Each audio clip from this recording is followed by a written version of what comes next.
Hello students, I hope you all are doing well. So we were discussing the organizational structure in retail institutions. तो आगे बढ़ाते हैं इसे। आज हम बात करेंगे क्लासिफिकेशन ऑफ ऑर्गेनाइजेशनल स्ट्रक्चर्स, यानी इन ऑर्गेनाइजेशनल स्ट्रक्चर्स का वर्गीकरण कैसे किया जाता है। बेटा वैसे तो हर रिटेलर का ऑर्गेनाइजेशनल स्ट्रक्चर अलग अलग होगा, लेकिन अगर हम साइज़ ऑफ बिजनेस ऑपरेशंस की बात करें तो हम अपने ऑर्गेनाइजेशनल स्ट्रक्चर को 3 भागों में बांट सकते हैं। पहला है स्ट्रक्चर फॉर स्मॉल स्टोर्स या सिंगल स्टोर्स या इंडिपेंडेंट रिटेलर्स, दूसरा है रिटेल चेन या डिपार्टमेंटल स्टोर्स का स्ट्रक्चर, और तीसरा है जो डाइवर्सिफाइड रिटेलर्स हैं उनका क्या स्ट्रक्चर रहेगा। तो अगर हम बात करें कि स्मॉल स्टोर्स, सिंगल स्टोर्स या इंडिपेंडेंट रिटेलर्स, ये कौन होते हैं बेटा? ये वो लोग होते हैं जो स्वतंत्र रूप से काम करते हैं, दे ऑपरेट इंडिपेंडेंटली।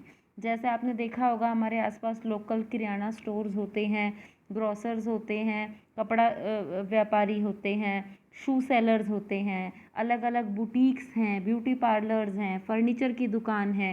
ये क्या हैं? ये हमारे इंडिपेंडेंट जो रिटेलर्स हैं।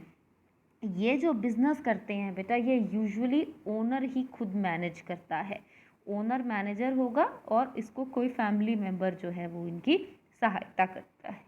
लेकिन जैसे जैसे इनका ऑपरेशंस का स्केल बढ़ता जाता है, बिज़नेस का लेवल बढ़ता जाता है, ये स्मॉल बिज़नेस से मीडियम बिज़नेस या लार्ज बिज़नेस की तरफ बढ़ते हैं, तो ओनर जो है वो अकेला मैनेज नहीं कर पाता है अपने बिज़नेस को, तो उसे हेल्प लेनी पड़ती है, उसे अलग अलग तरह के लोग एम्प्लॉय करने पड़ते हैं जो उसे उसके कार्य में मदद करें। वहीं वो डेलीगेट कर सकता है, अपना अधिकार सौंप सकता है, अथॉरिटी दे सकता है उन लोगों को जिन्हें वो अपॉइंट करता है। तो अगर यहाँ हम ऑर्गेनाइजेशनल स्ट्रक्चर देखें तो हमारा सबसे पहले है ओनर या मैनेजर।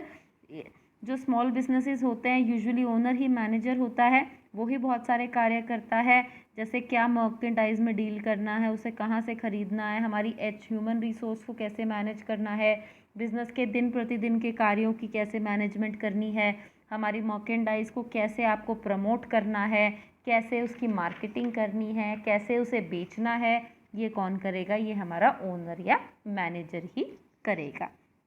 इसके बाद है फ्रंट ऑफिस या सेल्स स्टाफ। ये वो लोग होते हैं बेटा जो ओनर या मैनेजर के नीचे काम करते हैं।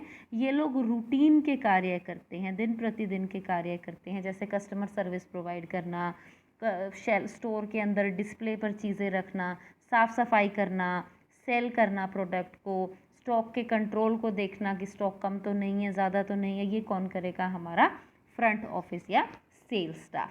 दूसरा है बेटा हमारा back office staff. Back office staff वो लोग हैं जो इस चीज़ के लिए रिस्पॉन्सिबल होंगे, अकाउंट्स कैसे मेंटेन करने हैं, सैलरीज कब देनी है, कौन वर्कर कितने दिन कितने टाइम के लिए आया, उनकी टाइम कीपिंग करनी, सारा जो डेटा है, जो रिकॉर्ड है, उसको एंटर करना, परचेज ऑर्डर करना किसी भी चीज़ का, ये कौन करेगा? ये हमारा बैक ऑफिस स्टाफ करेगा। इसके बाद एक एक्सटर्नल एडवाइज़र्स भी होते हैं। क्यों? क्योंकि बेटा जो रिटेलर है ना, कई बार वो हर सिचुएशन को, हर ऑपरेशन को खुद हैंडल करने की क्षमता नहीं रखता है, उसे एक्सटर्नल पार्टीज़ की मदद की भी ज़रूरत पड़ती है। जैसे कोई लीगल मैटर है तो उसको किसी लॉयर की ज़रूरत पड़ेगी, अकाउंट्स का मैटर है, रिटर्न भरनी है तो उसको अपने सीए चार्टर्ड अकाउंटेंट की ज़रूरत पड़ेगी। तो इस तरह से अगर उसे कोई हेल्प चाहिए, कोई एडवाइस चाहिए, तो रिटेलर एक्सटर्नल एडवाइज़र्स को भी अपॉइंट कर सकता है। तो क्लियर है एक इंडिपेंडेंट रिटेलर के लिए ऑर्गेनाइजेशनल स्ट्रक्चर कैसे होगा। इसके बाद है बेटा organisational structure for a retail store, chain store या डिपार्टमेंटल स्टोर। बेटा जैसे जैसे रिटेलर अपना बिजनेस का स्केल बढ़ाता है और अपने बिजनेस को रीजनल बाउंड्रीज से बढ़ा के नेशनल बाउंड्रीज तक लेकर आता है, और फिर नेशनल बाउंड्रीज से बढ़ाकर इंटरनेशनल बाउंड्रीज तक लेकर आता है, तो रिटेलर के लिए सब कुछ खुद मैनेज करना थोड़ा मुश्किल हो जाता है। जैसे रिटेलर डिसाइड करे कि वो बहुत सारे चेन स्टोर्स खोलेगा, जैसे रिलायंस की हमारे बहुत सारी चेन स्टोर्स हैं, फ्यूचर ग्रुप की चेन स्टोर्स हैं, शॉपर स्टॉप की चेन स्टोर्स हैं, रेमंड्स की चेन स्टोर्स हैं, तो रिटेलर ऐसा भी कर सकता है। रिटेलर अपने बिजनेस को डिपार्टमेंटलाइज भी कर सकता है, अलग अलग डिपार्टमेंट्स के बेसिस पर जोग्राफिकली भी क्लासीफाई कर सकता है, प्रोडक्ट कैटेगरी से भी क्लासीफाई कर सकता है, फंक्शंस के बेसिस पर भी क्लासीफाई कर सकता है। तो मेन जो क्लासिफिकेशन होगी ना बेटा डिपार्टमेंट के हिसाब से, तो फर्स्ट है हमारे अकाउंटिंग एंड कंट्रोल। ये लोग क्या करते हैं बेटा, अकाउंट्स मेंटेन करते हैं और कंट्रोल करने का, बिजनेस की एक्टिविटीज़ को कंट्रोल करने का रोल अदा करते हैं। जैसे खर्चों को कंट्रोल करना, खर्चा कितना हो चुका है उसे कैसे कंट्रोल किया जाए, कितना मर्केंडाइज, कितना माल चाहिए उसको कंट्रोल करना ताकि माल की ओवर स्टॉकिंग या अंडर स्टॉकिंग ना हो। क्रेडिट कंट्रोल, आप कितना लोन ले चुके हो, कितना उधार है उसे कंट्रोल करना। बिजनेस के एसेट्स को कंट्रोल करना, बिजनेस के एसेट्स का ध्यान रखना, बिजनेस के अकाउंट्स मेंटेन करना, ये कौन करेगा, हमारा अकाउंटिंग एंड कंट्रोल डिपार्टमेंट। दूसरा है बेटा पब्लिसिटी। पब्लिसिटी का डिपार्टमेंट किस चीज़ के लिए रिस्पॉन्सिबल है, किसी आपका जो माल है, जो मर्केंडाइज है उसकी एडवर्टीजमेंट करना, सेल्स प्रमोशन करना, पब्लिक रिलेशंस बनाना, ये कौन करेगा, ये हमारा पब्लिसिटी डिपार्टमेंट करेगा। थर्ड है बेटा ऑपरेशंस या स्टोर ऑपरेशंस। तो ये जो आपका बिजनेस है उसके डे टू डे के जो कार्य हैं उनको कैरी करना ऑपरेशंस डिपार्टमेंट करेगा। जैसे मर्केंडाइज का स्टॉक जो है वो एक स्तर पर मेंटेन करना, स्टॉक को आपको चेक करना रेगुलरली कि कितना स्टॉक, अगर आपने लिखा है कि 100 यूनिट है तो 100 यूनिट फिजिकली है भी या नहीं है। गुड्स को रिसीव करना, गुड्स का स्टॉक रिकॉर्ड मेंटेन करना, ये कौन करेगा, हमारा ऑपरेशंस डिपार्टमेंट। और लास्ट है हमारा मर्केंडाइजिंग डिपार्टमेंट। ये क्या करेगा बेटा, ये अनुमान लगाएगा कि हमें कितने माल की ज़रूरत है, सप्लायर्स के साथ बात करेगा, सप्लायर से कोटेशन लेगा, उनसे मोल भाव करेगा, फिर मर्केंडाइज को प्राप्त करेगा, खरीदेगा, एक्वायर करेगा, फिर उस मर्केंडाइज को रिटेल स्टोर्स तक पहुंचाएगा। ये हमारा कौन करेगा, हमारा मर्केंडाइज डिपार्टमेंट करेगा। तो जैसे जैसे बिजनेस का स्तर बढ़ रहा है, बिजनेस के जो स्केल ऑफ ऑपरेशंस हैं वो बढ़ रहे हैं, हमारे फंक्शंस भी थोड़े थोड़े कॉम्प्लिकेट हो रहे हैं। इसके बाद है बेटा organisational structure for diversified retailers. Diversified retailers कौन होते हैं बेटा, ये विविध अलग अलग तरह के काम करते हैं। These are the ones that operate in various businesses that are well diversified. विविध प्रकार के, अलग अलग प्रकार के, अलग अलग बिजनेसेस को जो चलाते हैं उन्हें हम कहते हैं diversified retailer. So generally in cases में जो ओनरशिप है वो सेंट्रलाइज्ड होती है, लेकिन इनका ऑर्गेनाइजेशनल स्ट्रक्चर बहुत कॉम्प्लेक्स हो जाता है। ये डाइवर्सिफिकेशन ज़रूरी नहीं है कि रिलेटेड बिजनेस की ही हो, ये अनरिलेटेड बिजनेस की भी हो सकती है। इसका सबसे बड़ा एग्जाम्पल है जो हमारा रिलायंस ग्रुप है। आपने देखा होगा रिलायंस ग्रुप का, आपके पास रिलायंस ट्रेंड है। रिलायंस ट्रेंड किसके अंदर डील करता है, कपड़ों के, गारमेंट्स के बिजनेस में। हमारे पास रिलायंस फुटप्रिंट्स है। रिलायंस फुटप्रिंट्स किस में डील करता है, शूज़ में, फुटवेयर में। रिलायंस फ्रेश है। रिलायंस फ्रेश किस चीज़ में डील करता है, फ्रूट्स, वेजिटेबल्स, ग्रोसरीज़ में। रिलायंस जूल्स है। रिलायंस जूल्स किस में डील करता है, रिलायंस की ज्वेलरी में। तो कितने अलग अलग भिन्न भिन्न विविध प्रकार के जो बिजनेसेस हैं, ये organisational structure in diversified retailers के लिए किस तरीके से होगा। बेटा इनका भी ऑर्गेनाइजेशनल स्ट्रक्चर काफ़ी कॉम्प्लेक्स हो जाता है। तो इसके अंदर आपको क्या क्या चीज़ें ध्यान में रखनी पड़ेंगी। सबसे इम्पॉर्टेंट है इंटर डिविजनल कंट्रोल, क्योंकि इस और रिटेलर की बहुत सारी डिविजन्स होंगी, रिटेल बिजनेस हाउस की बहुत सारी डिविजन्स होंगी। तो अलग अलग बिजनेसेस के अंदर जो रिटेलर है उसको कंट्रोल रखना चाहिए। Then proper resource allocation among various businesses. Make sure करें कि हर बिजनेस को जितनी रिसोर्सेज चाहिए, जितने संसाधन चाहिए, उनको उनके पर्टिकुलर संसाधन बांटे जाएं। ऐसा नहीं है कि ज्वेलरी के बिज़नेस को तो आपने ज़्यादा रिसोर्सेज दे दी और आपने गारमेंट्स के, कपड़े के बिज़नेस को कम रिसोर्सेज दी, तो आपस में कॉन्फ्लिक्ट के चांसेस हैं। देन अवॉइडिंग और कोऑर्डिनेटिंग इंटर डिवीजन कॉम्पिटिशन। जो अलग अलग डिविजन्स है उनके बीच में कंपटीशन को आप कोशिश कीजिए या तो अवॉइड करिए या कोऑर्डिनेट करके चलिए कि एक हेल्दी कंपटीशन हो, उनके अंदर कोई बहुत प्रॉब्लम ना हो इस कंपटीशन की वजह से। Then avoiding advertisement conflicts. कोशिश कीजिए कि पूरे के पूरे ओवरऑल रिटेल हाउस के लिए एक कॉमन, एक कंबाइंड एडवर्टीजमेंट कर दी जाए। अगर नहीं भी कर सकते तो ये कोशिश कीजिए कि ये जो एडवर्टाइजमेंट्स के अलग अलग डिपार्टमेंट्स के, अलग अलग डिविजन्स के बीच में अगर कोई मतभेद होता है तो आप उसको ज़्यादा से ज़्यादा अवॉइड करने की कोशिश कीजिए। Smart use of managerial skills. जो आपके प्रबंधकीय कौशल है उसका सही तरीके से उपयोग कीजिए। इसमें जो बिजनेसेस हैं वो रीजनल बेसिस पर भी कर सकते हैं, चार्जेस बना सकते हैं, स्टोर वाइज भी बना सकते हैं, बिजनेस वाइज भी इंचार्ज बना सकते हैं, ताकि उनके प्रबंधकीय कौशल का अच्छे तरीके से उपयोग किया जा सके। तो ये था हमारा ऑर्गेनाइजेशनल स्ट्रक्चर। हमने इंडिपेंडेंट रिटेलर का स्ट्रक्चर डिस्कस किया, हमने चेन स्टोर का या डिपार्टमेंटल स्टोर का स्ट्रक्चर डिस्कस किया, और हमने डाइवर्सिफाइड रिटेलर्स का स्ट्रक्चर भी डिस्कस किया। इसके बाद बेटा एक नया टॉपिक है इसी चैप्टर के अंदर, which is human resource management in retail, कि मानव संसाधन प्रबंध रिटेल के अंदर क्या भूमिका रखता है। तो बेटा हर रिटेलर के लिए, अगर रिटेलर सारे काम खुद कर सकता होता तो बेटा फिर उसको किसी की ज़रूरत ही नहीं थी।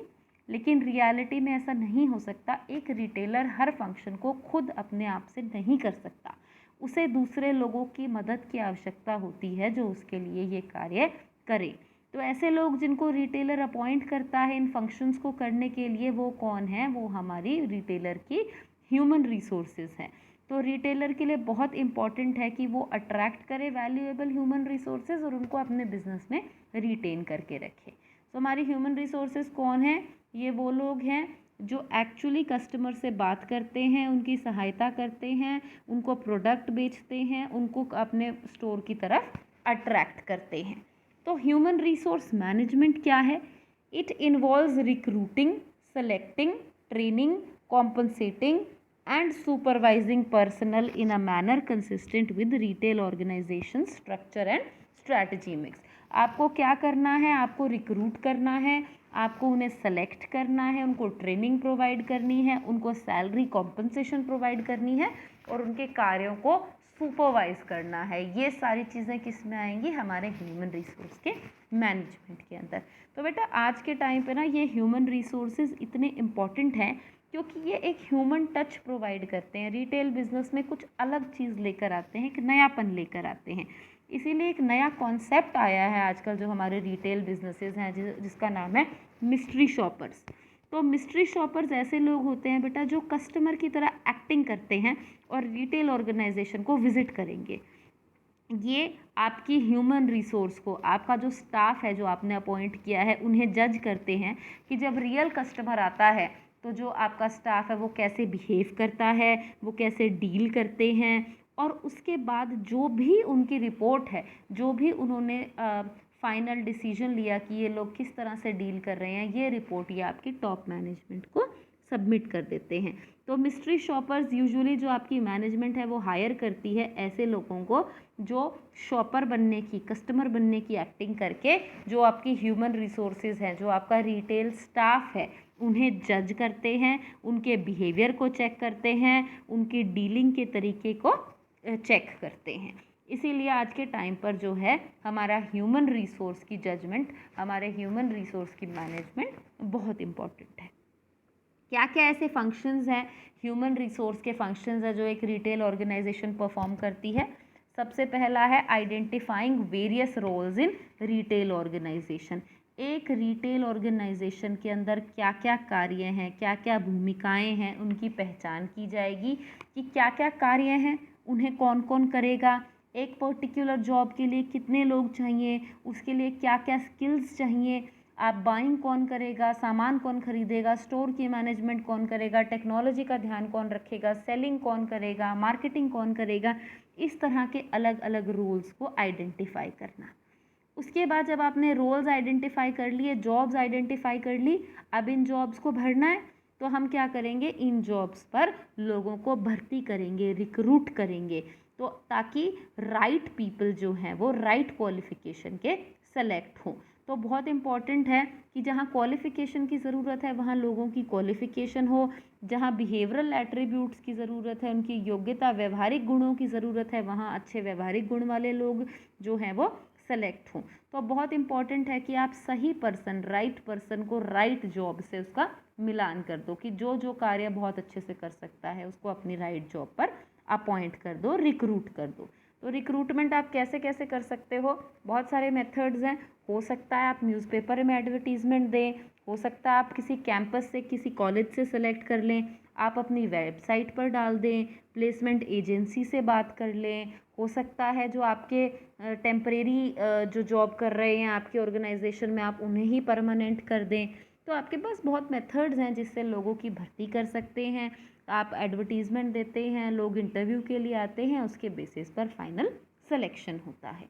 तीसरा है बेटा ट्रेनिंग एम्प्लॉयज़। ट्रेनिंग दोनों के लिए ज़रूरी है, जो आपने नए एम्प्लॉयज़ भर्ती किए हैं और जो आपके पुराने एम्प्लॉयज़ हैं उनको भी। नए एम्प्लॉयज़ तो बेटा क्योंकि नए आए हैं ऑर्गेनाइजेशन के अंदर, उन्हें बहुत चीज़ें सीखनी पड़ेंगी कि ऑर्गेनाइजेशन किस तरीके से काम करती है, आपका कार्य कैसे होगा, उसे कैसे परफॉर्म करना है।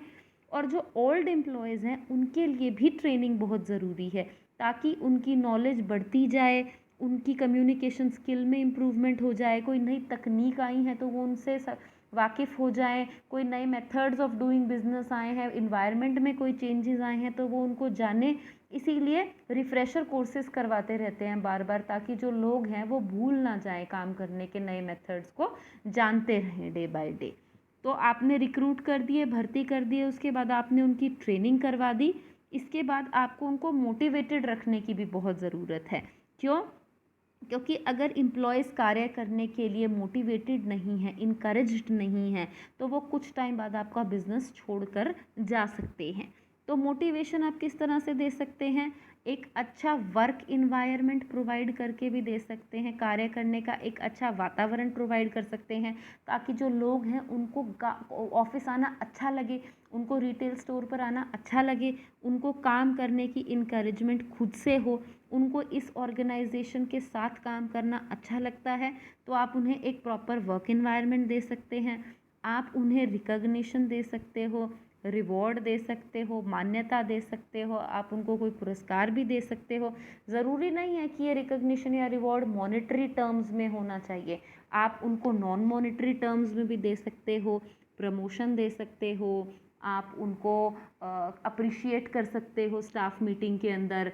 ऐसे बहुत सारे मेथड्स हैं जिससे जो एम्प्लॉयज़ हैं वो मोटिवेट हो सकते हैं। और जो सबसे इम्पॉर्टेंट तीसरा है वो मॉनेटरी बेनिफिट तो आप उन्हें दे ही सकते हो। आप ये रख सकते हो कि जितनी ज़्यादा सेल्स आप अचीव करेंगे उसका परसेंट ऑफ कमीशन आपको मिलेगा। तो जैसे आप हाई सेल्स अचीव करेंगे हाई कमीशन मिलेगा। फिर ग्रोथ प्रोस्पेक्ट्स भी दे सकते हो आप, विकास की संभावनाओं से भी आप उन्हें मोटिवेट कर सकते हो कि अगर आप अच्छा कार्य करेंगे तो आपकी प्रमोशन के चांसेस बहुत ज़्यादा हैं, आपके विकास की संभावना जो है वो ज़्यादा है। अब आपने मोटिवेट भी कर दिए एम्प्लॉयज़, इसके बाद आप क्या करेंगे? इनकी परफॉर्मेंस का मूल्यांकन करेंगे, इवैल्यूएशन करेंगे। आप असेस करेंगे हर एम्प्लॉय की, जो ऑर्गेनाइजेशन में काम करते हैं उनकी परफॉर्मेंस कैसी है। आप कैसे करेंगे ये चीज़? जो गोल्स दिए गए थे ऑर्गेनाइजेशन में हर एम्प्लॉय को, उसको कंपेयर करेंगे उनकी एक्चुअल परफॉर्मेंस में। अगर तो जो एक्चुअल परफॉर्मेंस है वो इन गोल से बेहतर है तो बहुत अच्छी बात है, आप उन्हें रिवॉर्ड करेंगे गुड परफॉर्मेंस के लिए। लेकिन अगर जो आपकी एक्चुअल परफॉर्मेंस है वो गोल से कम है तो चेक करेंगे कि क्या कारण है जिसकी वजह से आपका प्रदर्शन उतना अच्छा नहीं हो पाया आपके लक्ष्य की तुलना में। क्यों आपका प्रदर्शन अच्छा नहीं है? अगर वो बुरा है उसके कारण ढूंढेंगे। ट्रेनिंग की ज़रूरत है वर्कर को तो ट्रेनिंग दी जाएगी, मोटिवेशन की एक्स्ट्रा ज़रूरत है तो मोटिवेशन दिया जाएगा। तो आपको फाइंड आउट करना पड़ेगा कि जो एम्प्लॉय है वो जो कार्य कर रहा है उसका मूल्यांकन करना पड़ेगा कि उसका कार्य सही तरीके से हो भी रहा है या नहीं हो रहा है। तो ये वो फंक्शंस थे जो रिटेल ऑर्गेनाइजेशन में एचआर के फंक्शंस जो परफॉर्म किए जाते हैं। इसके बाद है बेटा एचआरएम, ह्यूमन रिसोर्स मैनेजमेंट की रिटेल के अंदर क्या क्या इम्प्लीकेशंस है, यानी रिटेल बिजनेस को एचआरएम से, ह्यूमन रिसोर्स मैनेजमेंट से क्या क्या बेनिफिट्स होते हैं। सबसे पहला है इंक्रीज्ड गुडविल। आपकी गुडविल कैसे इंक्रीज होगी बेटा? आपकी साख कैसे बढ़ेगी? अगर जो एम्प्लॉयज़ हैं वो अच्छा काम करेंगे, प्रॉपरली करेंगे, बिज़नेस को ग्रो करने में सहायता करेंगे तो बिज़नेस की रेप्यूटेशन अच्छी हो जाएगी, ग्राहकों में कस्टमर जो है वो ज़्यादा लॉयल रहेंगे, सेल्स आपकी इम्प्रूव होंगी। बिज़नेस की अगर गुडविल इम्प्रूव होती है तो ओवरऑल बिज़नेस जो है वो प्रॉफिट्स ज़्यादा कमाएगा। दूसरा है इंक्रीज्ड सेल्स। अगर एम्प्लॉयज़ अपना काम बहुत अच्छे से करेंगे, ज़्यादा कस्टमर्स को अट्रैक्ट करेंगे, कस्टमर सर्विस प्रोवाइड करेंगे, कस्टमर स्टोर में आए हैं उनकी सहायता करेंगे, कस्टमर्स को मोटिवेट करेंगे, मार्केटिंग करवाएंगे प्रोडक्ट की, तो जो प्रोडक्ट है, जो मर्केंडाइज है, उसकी सेल्स इम्प्रूव हो जाएंगी। तीसरा है less employee turnover. Employee turnover क्या होता है बेटा? कि कितने एम्प्लॉयज़ आपकी ऑर्गेनाइजेशन छोड़ कर जा रहे हैं इस पर्टिकुलर टाइम पर। अगर एम्प्लॉयज़ अपने काम से सेटिस्फाइड हैं, उनको प्रॉपरली मैनेज किया गया है, उन्हें प्रॉपरली मोटिवेट किया गया है, उन्हें ट्रेनिंग प्रोवाइड की गई है, उन्हें विकास की संभावनाएं दी गई हैं, तो कम एम्प्लॉयज़ ऑर्गेनाइजेशन छोड़कर जाएंगे। कम एम्प्लॉयज़ ऑर्गेनाइजेशन छोड़कर जाएंगे तो ऑर्गेनाइजेशन को ज़्यादा बेनिफिट मिलेगा। क्यों? क्योंकि अगर हम न्यू एम्प्लॉयज़ हायर करेंगे तो एडिशनल एक्सपेंसेस हो जाएंगे, उनको रिक्रूट करना, उनको ट्रेनिंग देना, सिलेक्शन करना, इंटरव्यू लेना, इसमें बहुत खर्चा हो जाएगा। तो जो एम्प्लॉय टर्नओवर है अगर वो कम होगा तो बिजनेस के लिए बेनिफिशियल होगा। और लास्ट है टारगेट अचीवमेंट। बेटा हमारी ह्यूमन बीइंग्स जो हैं, हमारी जो ह्यूमन रिसोर्स है, उसी की वजह से ऑर्गेनाइजेशन के टारगेट्स अचीव होते हैं। तो जो हमारी ह्यूमन रिसोर्स है, इससे जो भी गोल्स, जो भी टारगेट्स बिजनेस ने रखे हुए हैं, उन्हें एफिशिएंटली और इफ़ेक्टिवली अचीव करने में, उन लक्ष्यों को प्राप्त करने में हमारी ह्यूमन रिसोर्स सहयोग करती है। तो टारगेट्स जो हैं वो जल्दी अचीव हो सकते हैं अगर हमारे ह्यूमन रिसोर्स मैनेजमेंट जो है वो प्रॉपर है। तो क्लियर है, क्योंकि हमारे ह्यूमन रिसोर्सेज ही बेटा ऐसी चीज़ है जो प्रॉब्लम क्रिएट कर सकते हैं। अगर मैनेजमेंट ने कोई भी एक्शन लिया तो रॉ मटेरियल थोड़ी ना मना करेगा, कैपिटल थोड़ी ना मना करेगी। मैनेजमेंट के किसी एक्शन से किसे प्रॉब्लम हो सकती है?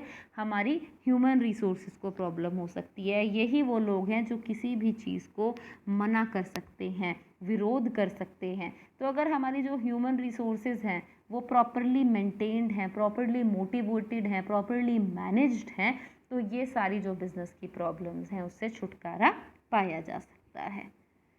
So with this, we finish our chapter. Thank you so much for watching this video. Have a nice day.